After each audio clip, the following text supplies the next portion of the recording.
بسم اللہ الرحمن الرحیم۔ شداد اس قوم کی نسل میں سے تھا جو دنیا کے سب سے طاقتور ترین قوم تھی، جس کو قوم عاد کہا جاتا ہے۔ اس قوم کے بارے میں اللہ تعالیٰ نے قرآن پاک میں ارشاد فرمایا ہے کہ ان کے جیسی قوم نہ اللہ تعالیٰ نے ان سے پہلے پیدا کی اور نہ ہی ان کے بعد کسی قوم کو پیدا کیا۔ قوم عاد احقاف کے اندر آباد تھی۔ احقاف ایسی جگہ تھی جہاں ریت کے بہت ہی بلند و بالا ٹیلے تھے، اور احقاف کا یہ علاقہ یمن اور عمان کے درمیان بکھرا ہوا تھا۔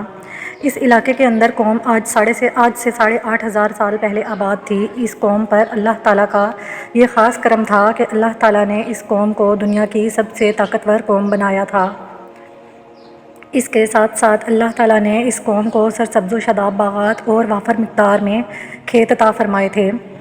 اس قوم کے پاس بے شمار جانور تھے اور پینے کے لیے میٹھا پانی تھا۔ اس کے علاوہ بھی اللہ تعالیٰ نے اس قوم کو بے شمار نعمتوں سے نوازا تھا۔ چنانچہ اس قدر مال و دولت اور نعمتوں کی فراوانی کی وجہ سے یہ قوم بھٹک گئی اور اللہ تعالیٰ کی نافرمان قوم ہو گئی اور یہ باغی ہو گئے۔ ان کی ہدایت کے لیے اللہ تعالیٰ نے حضرت ہود علیہ السلام کو ان کی طرف مبعوث فرمایا۔ حضرت ہود علیہ السلام اس قوم کو اللہ تعالیٰ کے حکم سے تبلیغ کرنے لگے اور اللہ تعالیٰ کی وحدانیت کی طرف بلانے لگے، لیکن یہ قوم اپنے کفر و شرک سے باز نہ آئی اور حضرت ہود علیہ السلام کا مذاق اڑانے لگی۔ شداد جو کہ اس قوم کی نسل میں سے تھا، وہ اس قوم کا بادشاہ تھا اور یہ 2 بھائی تھے۔ روایات میں آتا ہے کہ ایک کا نام شداد تھا اور ایک کا نام شدید تھا۔ شدید پہلے بادشاہ بنا اور وہ فوت ہو گیا۔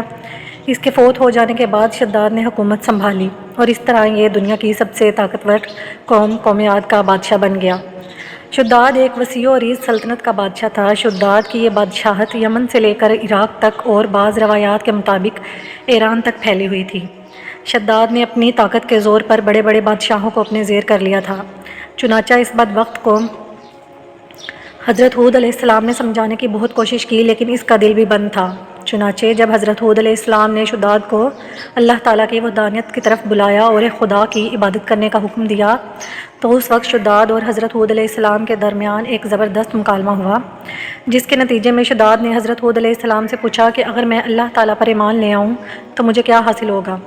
تو اس وقت حضرت ہود علیہ السلام نے شداد سے فرمایا کہ تجھ پر جنت حلال ہو جائے گی۔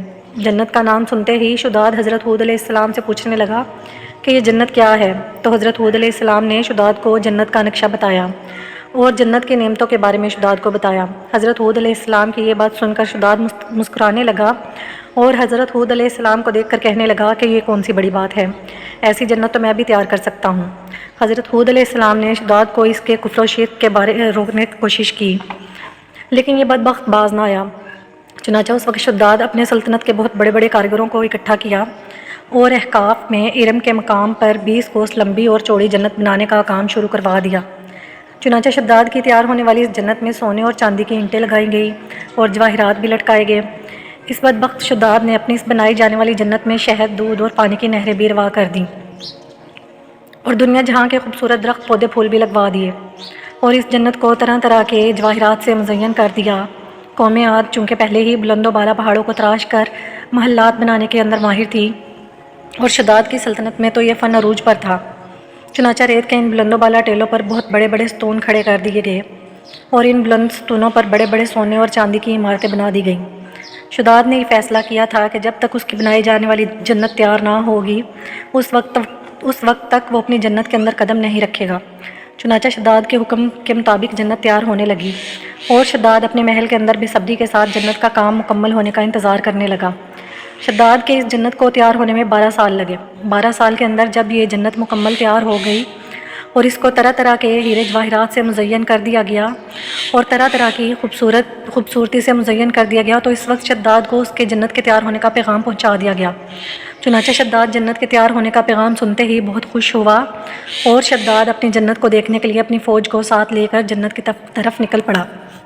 چنانچہ شداد ابھی جنت کے دروازے پر پہنچا ہی تھا کہ اس نے ایک اجنبی شخص کو اپنے قریب کھڑا دیکھا۔ اس نے پوچھا تو کون ہے؟ اجنبی شخص نے کہا میں ملک الموت ہوں۔ شداد نے پوچھا کیوں آئے ہو؟ اس نے کہا تیری جان لینے۔ شداد نے کہا مجھ کو اتنی مہلت دے دے کہ میں اپنی بنائی جنت دیکھ لوں۔ جواب ملا مجھے حکم نہیں۔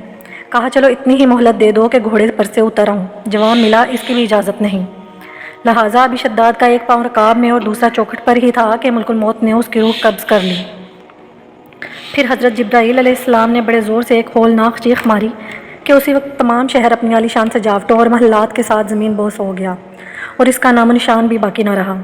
علماء اور مورخین نے کتابوں میں لکھا ہے کہ بادشاہ اور اس کے لشکر کے ہلاک ہو جانے کے بعد وہ شہر بھی لوگوں کی نگاہوں سے اوجھل کر دیا گیا۔